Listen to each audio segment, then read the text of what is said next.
Orang yang hari ni elok dah buat amal ibadat, Allah bagi dia suka baca Quran, Allah bagi dia suka sedekah, Allah bagi dia suka puasa. Salah satu, jangan syirikkan Allah.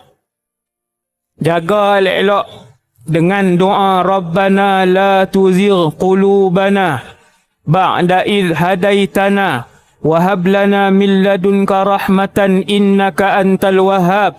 Itu doa Allah ajak sendiri dalam Quran. Allah ajak untuk hati kita tidak dipalingkan dari Islam. Rabbana la tuzigh qulubana.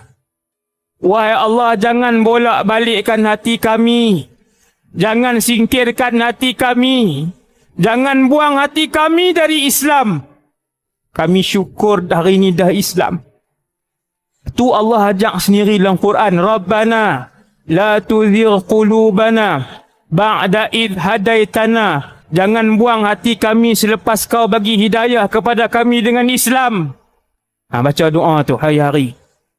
Siapa lekat doa tu hari, maksudnya Allah nak jaga iman dia sampai akhir hayat dia. Sebab Allah yang gerakkan hati dan mulut dia untuk baca doa tu.